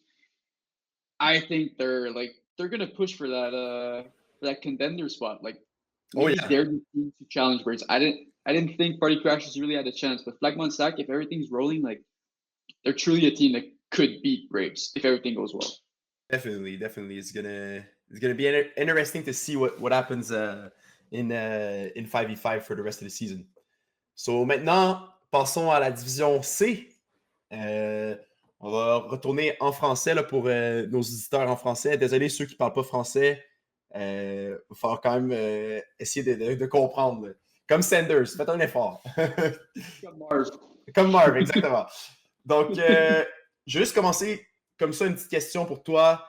Ça n'a pas nécessairement rapport, oui, ça a rapport à cette saison, mais on regarde aussi les saisons passées. Qu'est-ce que tu penses du parcours de Mangoose depuis la saison Spring 2023? C'était une saison difficile pour eux. Je me rappelle d'avoir joué contre eux. Le carrière, c'était pas facile pour eux. Pour lui, l'équipe avait pas vraiment de direction. Ça se voyait que c'était peut-être un peu trop fort le calibre. Et là, on regarde Mangoose là, qui a une bonne saison là, jusqu'à date en Division C. Donc, qu'est-ce que tu penses? Mangoose qui est à 4 victoires, 4 défaites. 204 points pour, 266 points contre, ce qui est pas mauvais. Qu'est-ce que tu penses de Mangoose en tant qu'équipe et de leur trajet là, depuis les dernières saisons? Ouais, ben tu sais, Mangoose, c'est une équipe que, dans le fond, c'est le feeder team de Mangoose qu'on en a parlé. Mangoose, là, exact, ouais. Ouais, fait que tu sais, il y a une couple de gars, tu sais, qu'on voit qui font un petit peu les deux, là, des fois qui viennent remplacer, ou peu importe, comme Thomas Coutu, Charles-Olivier Lavigne. Ouais. Mais je pense que c'est une équipe que j'ai couvert, le feeder team, le Mangoose avec un E. Puis j'ai toujours dit, je pense qu'il y a du talent dans cette équipe-là, puis également avec le carrière Félix-Antoine Lavigne, mais il n'est pas assez discipliné, il force trop la balle, puis c'était des saisons où il y avait autant d'interceptions quasiment que de touchés. Fait que tu regardais ça, tu étais comme, ouais, je comprends que l'équipe est bonne, la défense a fait des beaux jeux, mais ton carrière n'arrête pas d'ardonner à l'autre équipe. Puis là, c'était comme Winter, il y a quelque chose qui s'est passé, Ouais. que 32 touchdowns, 12 interceptions, 16 sacks. 16 sacks, c'est quand même énorme. 12 interceptions, c'est quand même beaucoup. On finit 2-8 en 4B, c'est pas incroyable. Mais 32 touchés, c'est déjà pas mal mieux que ce que Félix-Antoine Lavigne avait fait précédemment. Puis 12 interceptions, c'est aussi moins pire. Mais là, ça commence vraiment à aller mieux. Là. Division C, là, Division 4, Division C, on se dit que c'est. Division C, probablement d'habitude, on se dit que c'est peut-être un petit peu même meilleur que Division 4, que Division 4B, c'est vraiment proche. Là. Ouais. Mais Division C, on dirait que c'est juste un petit peu meilleur. Mais là, 1411 verges en 8 matchs. Déjà, ça, c'est quand même très bon en termes de verges. C'est quasiment 200 par match. 31 touchés, très solide. 13 interceptions, 14 sacs. On voit encore qu'il y a ces petits anicroches là, en termes de protection de balle puis de decision making quand c'est difficile ou quand il n'y a pas beaucoup de choses, quand c'est pas trop ce qui se passe sur le terrain. Mais 71% de complétion, c'est excellent. Excellent. C'est excellent. Puis, tu sais, les équipes qui ont battu, c'est quand même des bonnes équipes. Le Bleu Dry, là, ça fait longtemps qu'ils sont là. Ils ont battu West Island Boys, que nous, à Idaho UW, on a taille contre eux autres. Ouais. Ils ont battu Nighthawks, c'est 3 victoires de suite. Fait les jeux Team Ruthless, ça devrait être une victoire. The Commission, c'est pas la meilleure saison. Fait que, on regarde ça et on est comme, est-ce qu'ils vont finir 6 et 4? C'est une équipe qu'on s'attendait à ce que. Je sais pas toi, là, c'est quoi tu t'attendais. Moi, je m'attendais pas à ce que cette équipe-là soit nécessairement avec un winning percentage là, en haut de 500. Là. Non, c'est ça. Puis quelque chose qui m'a vraiment, qui a vraiment fait changer ta vie, là, c'est quand j'ai joué contre eux là, un peu plus tôt dans la saison, là, en début juin, avec Big Fat Bats. C'était un match très serré. Ils nous ont donné une bonne fight. Puis je le voyais directement là, que leur carrière, là, Félix-Antoine, avait déjà une bien meilleure vision du jeu. Il savait où aller chercher ses reads. Il savait que. On voyait qu'il a appris beaucoup à travers le temps. Puis, tu sais, c'est un gars qui il va là, il veut avoir du fun, il aime ça jouer, il a un bon caractère, c'est un stand-up guy. Puis, tu sais, là, il est en train de comprendre que, OK, si je veux gagner dans les divisions plus hautes, il faudra que je prenne ça plus au sérieux. Puis ça se voit qu'il le fait. Il a amené les gars aussi dans l'équipe pour le faire. Mengu, c'est une équipe que, tu sais, les gars, ils jouent bien ensemble. Puis je pense qu'ils vont se tailler. Ben, ils sont déjà assurés d'être dans série, là, mais ça va être une équipe qui pourrait faire du dommage là, en série éliminatoire, potentiellement gagner 1 ou 2 matchs là, en série, ce qui serait déjà très bien là, pour une équipe qui ne faisait pas les séries avant. Mais oui, Félix-Antoine, là, vraiment impressionné par son jeu. C'est sûr que 13 interceptions, oui, c'est beaucoup. 14 sacs, oui, c'est beaucoup. Mais 31 touchdowns, puis comme tu as dit, 71% de complétion. Vraiment bien là, du côté de Mangoose. Puis je suis content de les voir avoir du succès. C'est une équipe là, qui le mérite. Là, pour vrai, ils ont monté les échelons. Là, puis là, Division C, là, ça a l'air d'être la bonne division pour eux. Oui, ça grind du côté. Lentement, mais sûrement. Puis éventuellement, tu regardes ça, là, puis comme à un moment donné, là, ils vont être bons. Là. Il y a du talent là, puis on le voit. Puis ils n'ont comme peut-être pas put everything together encore, mais ça s'en vient. Là, puis, c'est ça. Je pense que Félix-Antoine Lavigne est vraiment, il a vraiment trouvé un petit peu plus de poise et de patience comme carrière. Puis c'est vraiment le fun comme progression à regarder. Il y a 4 équipes avec 3 victoires en ce moment. Donc, tu as Penetrators, Blue Dry, Never Overtime et Trinity. Selon toi, lorsque on va arriver en playoffs, c'est quelle de ces équipes-là qui serait la plus dangereuse pour un top seed, par exemple un Idaho U de Pimps, un Jagger Bomb, des équipes dans ce genre-là? Est-ce qu'il y a une équipe que tu penses qui pourrait faire des surprises dans les équipes à 3 victoires entre ceux-là? Ouais, ben, la première équipe que je vais te dire, c'est The Penetrators.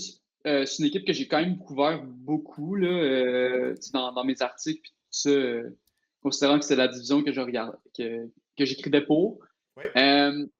Ils ont plus de misère cette saison, ce qui m'étonne, surtout quand tu as des joueurs comme Nick Fun, Matthew Caponi, Jared Boydman, c'est tous des gars qui ont dominé là, la saison passée. Puis là, ça semble un peu difficile. La plus grosse chose qui me surprend, c'est les stats de Nick Fun avec seulement 2 PDs en 7 games. Quand tu regardes ses stats, même cette saison en Division B, qui est quand même un gros jump, c'est sa première saison. Ah, Il y ouais. a une interception, 5 PDs, un pick six.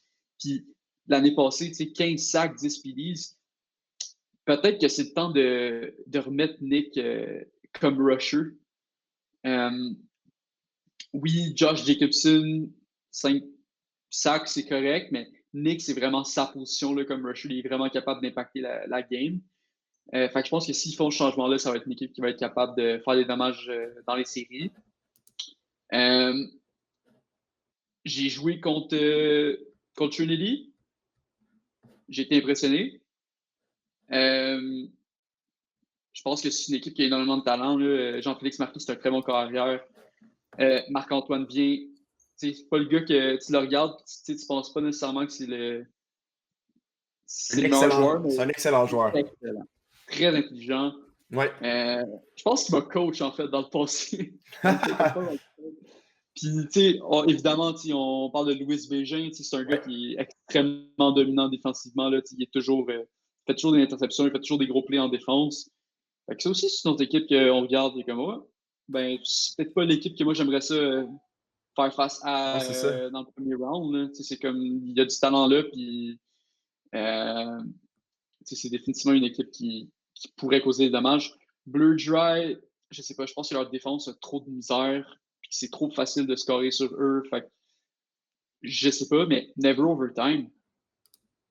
Je pense que c'est mieux que ce soit toi qui en parle. Là. Ouais. Vous avez perdu. Ouais, donc, Big Fat Bats, mon équipe en Division C, on a perdu contre Never Overtime dans un match vraiment, vraiment le fun à jouer.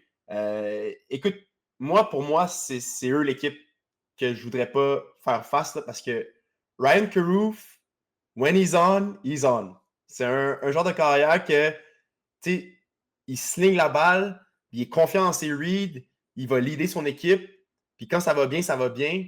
Quand ça va mal, là, peut-être que ça trend vers quelque chose de. Tu sais, ça déringole. C'est comme un effet boule de neige. Là. Ça va mal, ça continue dans les balles, mais quand ça va bien, ça va bien. Puis le match contre nous, pas mal tout allait bien. Il trouvait ses receveurs, puis il nous a dominés. On a eu de la difficulté à les arrêter. En attaque, je dirais pas que leur défense est incroyable, mais ils ont quand même seal la game là, avec un pick là, sur Michael Caparelli vers la fin du match là, quand on essayait de revenir. Puis on sait comment c'est pas facile d'intercepter Mike Cap. Donc, Never Overtime, selon moi, c'est une équipe là, qui a beaucoup de grit. Puis que j'aimerais pas ça faire face là, dans les premiers rounds des playoffs. Ouais, ils veulent win. Là. Définitivement. Comme, Définitivement. là, sont prêts, là, sont locked in, puis ils ont peut-être eu plus de misère dans le passé, mais c'est une équipe que t'es comme, ouais, si tout clique, là, c'est une équipe dangereuse, 100%. Donc, c'est ça, là, ça vient wrap-up la division C. On va maintenant descendre de division. Il nous en reste deux. On a division D et division B qui restent à discuter. Let's go with Division D. For Division D, Jerome, we have a few teams with only three wins. Let's go through them and which team has a like disappointed you, or which team are you surprised about? Like, what are your thoughts about those teams from the preseason and from now where they stand right now? So we've got go ahead.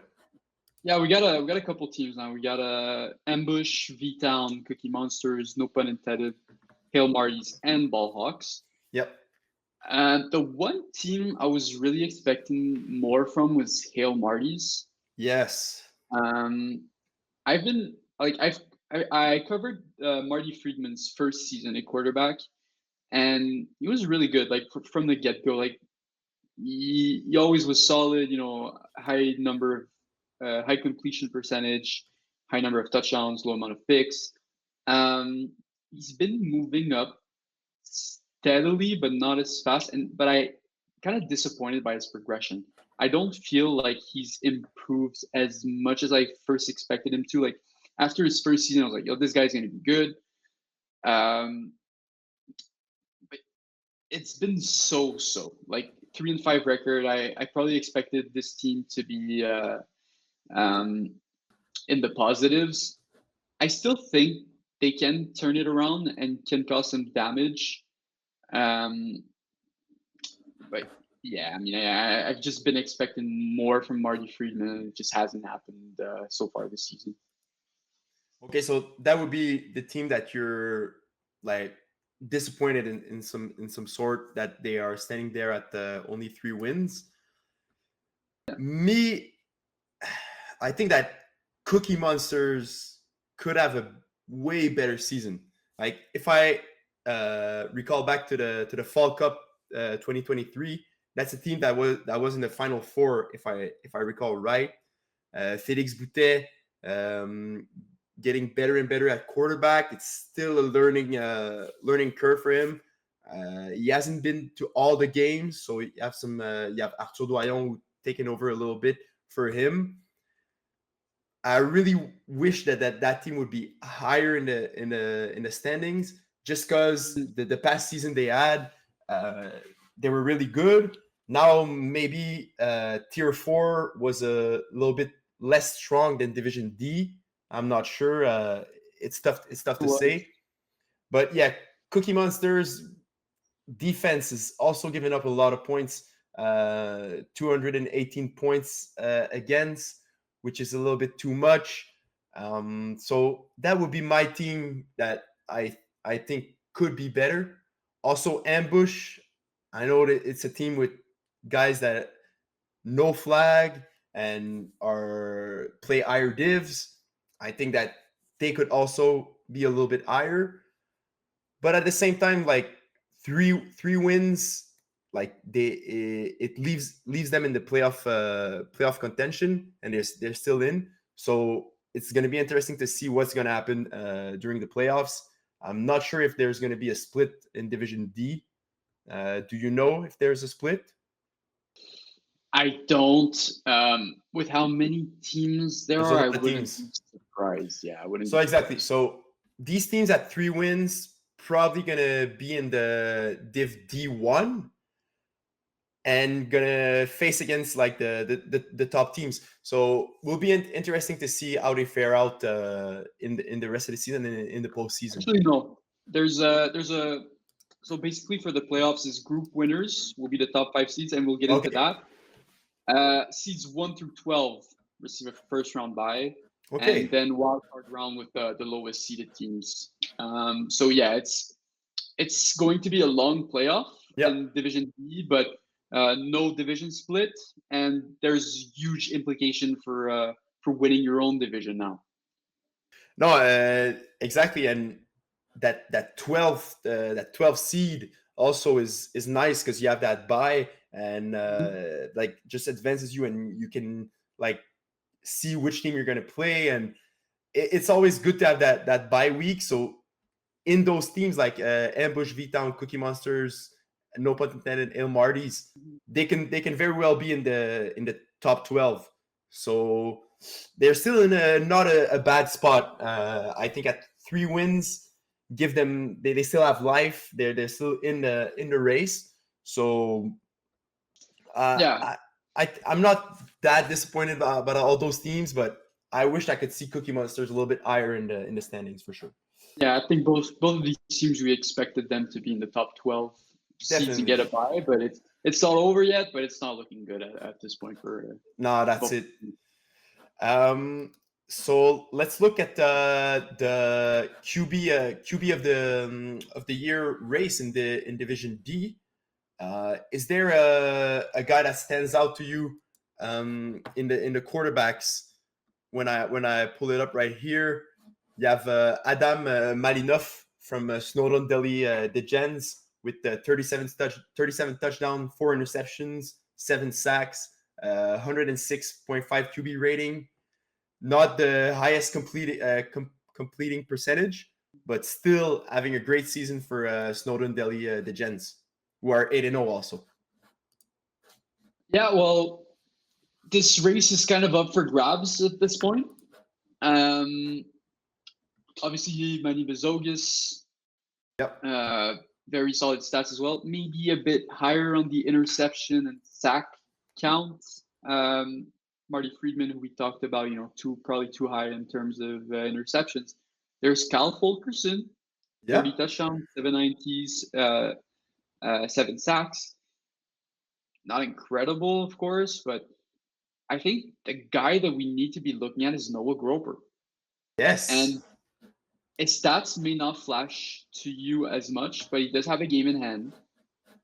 And it's not as obvious, but he has 200 yards rushing and 2 touchdowns. So there's obviously an argument to be made there that Noah Groper, he's 10 touchdowns down from Adam Malinov, which is a lot. But if he has like 3 very good games and Malinov has 1 or 2 like games where he struggles a bit more, there's a chance for Groper to go get that award. In his first, maybe not first, maybe his first season in a long time, like being the. Actually, no, he threw for the process, so he's been throwing for the process. Yeah. Okay, well, he does have like that much experience, and Division D for a new quarterback is always, ideally you'd start in the lowest zip possible, which is Division E. But he's been good. He's been improving. But yeah, I think at this point we got to give it to Adam Malinov. Yeah, exactly. I know that we don't. Yeah, we look at the stats. We don't look at the record per se of the team, but having your team at 8-0, very impressive from Adam. Manny is Manny Bizogias is having a great season also for Melons. But yeah, I like that you brought up Noah because it's my friend. But not only for that, but also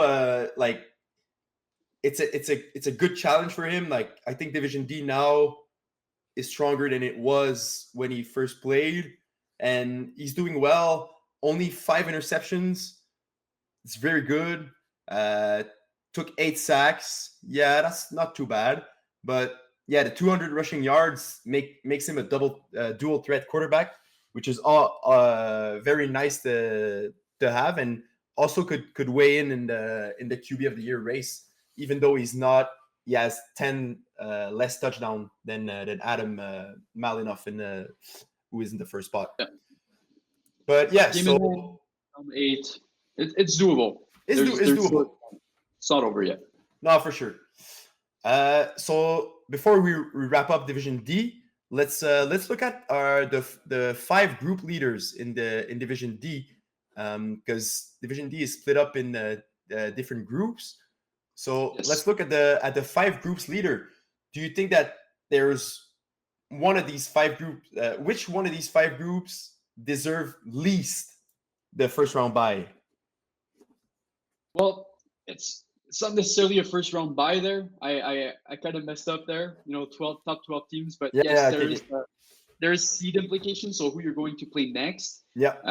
So if you have one of those top seeds in your own group, you're going to get lower seeded teams into the playoffs. And the team that I think deserves it least, I've got 2. Start with Group A, Snowdon Delhi Degens. Not an argument there. They're one of the best team. Still undefeated. Probably going to end the season undefeated. Not an argument there.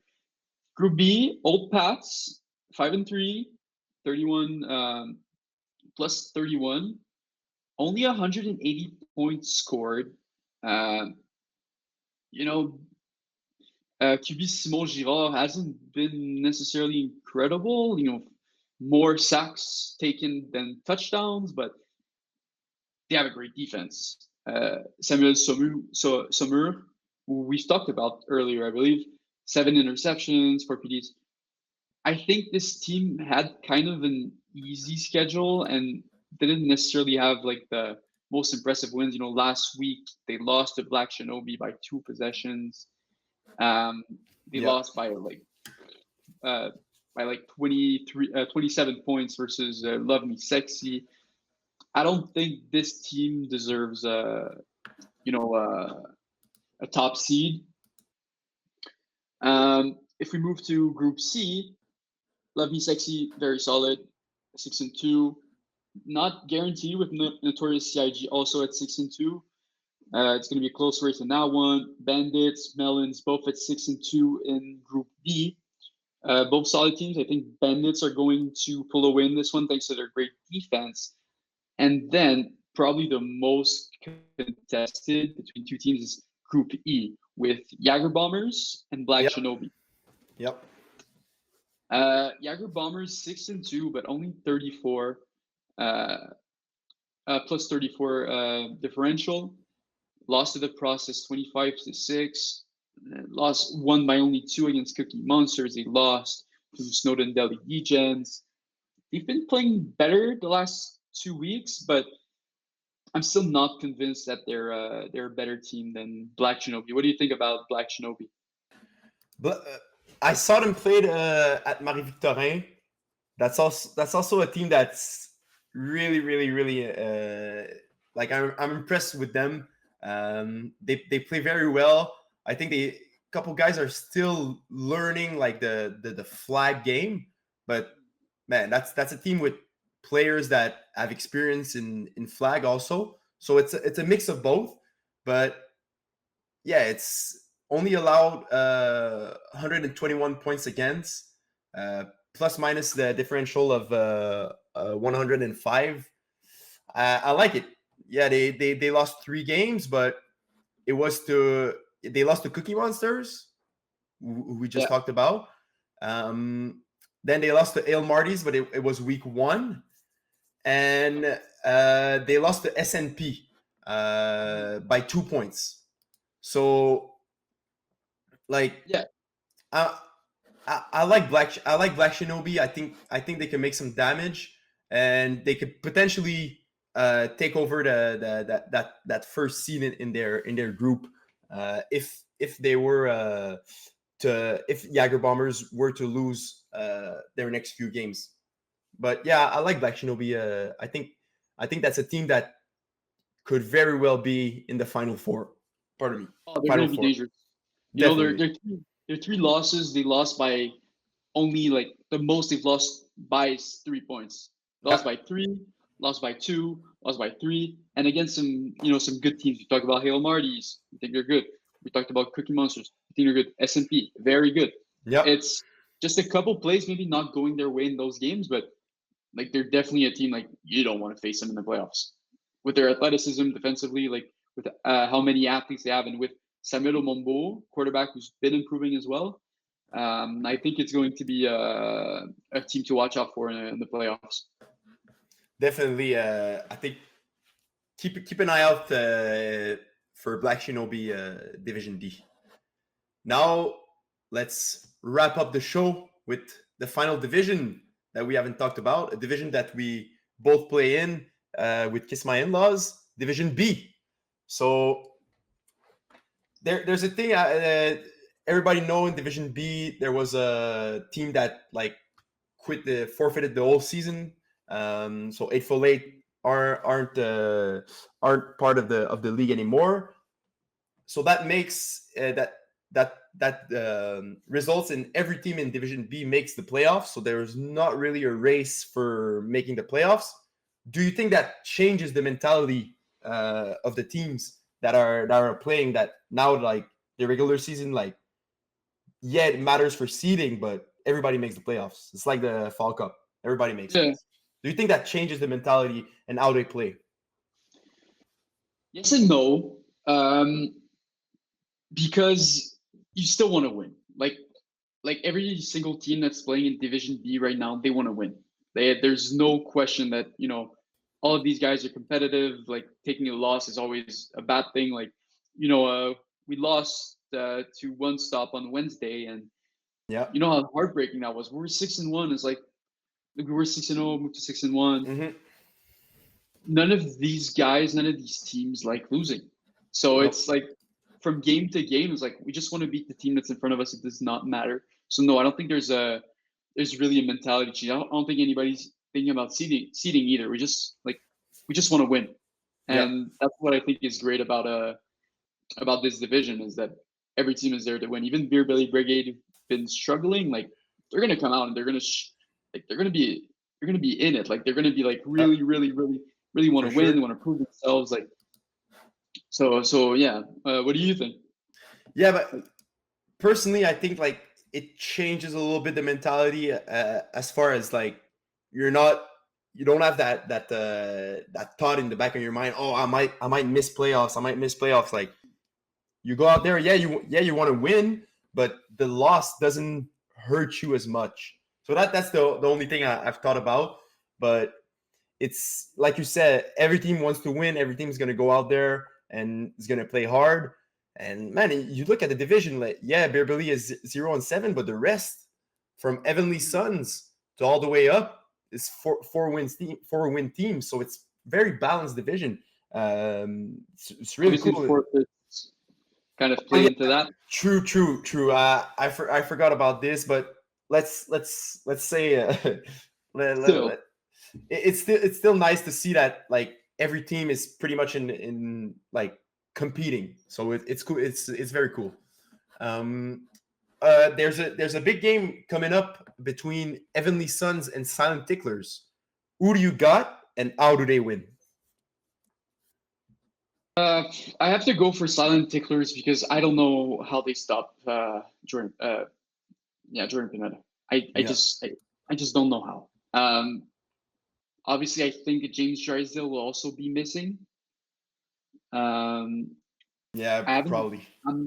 He's been dealing with injuries, and now it's like you're taking away your safety, like your best defender, like the guy that can really be a difference maker on the defensive side of the ball, especially with against a QB like Jordan Pineda, who loves sending those three verticals with both goes from the wides and the post from either slot. Yeah. Who stops them? Man, but that Heavenly Suns defense is not bad. Let's not get it twisted. Even if you take away James Drysdale, it's still a good defense. You got guys like Kevin Donnet, you got Owen Berjowski. They play well, and when we played against them, they couldn't really stop us, but they still were there, and like they contested our plays. So I think they can give a good fight to Silent Ticklers. But yeah, like you said, tough to stop Jordan Pineda. Ben can't make a mistake. No, that's it. If Ben throws a pick, I think it's game over. Because then he's gonna have to, especially if it's early, because then he's gonna have to force the ball, and like after having played those two teams, I think Silent Ticklers are like they're legit. Like they're a contender. Sure. There's no doubt about that. They just beat Bruins 34-23. We had to make a crazy comeback and win in overtime to beat them. They're really rolling right now, and there's no question in my mind that Silent Ticklers are a better team than Heavenly Suns at this point. But Ben always seems to have like something that just allows him to win games, and it's always hard to pick a game like against Ben with especially with how well he's been playing so far this season. So I'll still go with Silent Ticklers, but this could become a real shootout. But it's definitely going to be a good game. So it's coming up on July 9th in Brossard. So make sure if you're there, try to catch it up because that's a big game in Division B. And now, just to wrap up the show, I want to give a little love to the rushers.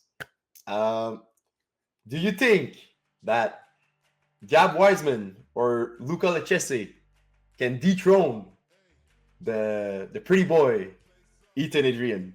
The Red Rocket. The Red Rocket. You know what? I don't think so.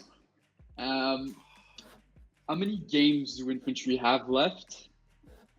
Infantry 2. have 2 games left, and it's not against 8 so they got Bruins and 1 stop. So they got 2 actual games. Yeah, 2 actual games. Yeah. So Bruins probably also has 2 more real games exactly. Yeah. And for 1 stop. Yeah, they got Beer Belly and Infantry. So 2 games for each of these rushers.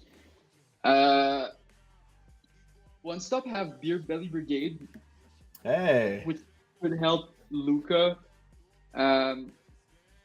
Considering Alexandre Fafaz is, who gets sacked a bit more than perhaps the other QBs. Yep. It's hard to go against Ethan, considering how good he is. I know. When we talk about like the best rushers in like the whole league, it's always Ethan. Like Ethan always has to be there, and seeing it firsthand, like how he disrupts opposite quarterbacks. It's hard to go against him, but yeah, Gab Wiseman definitely has that similar frame of rusher. Very, very athletic, very shifty, going from left to right, following those quarterbacks. And same thing for Luca. Luca Lecchesi, he won 1 stop the game against us. Yep. His 3 sacks were like they changed the whole game. It caused 2 turnover on downs.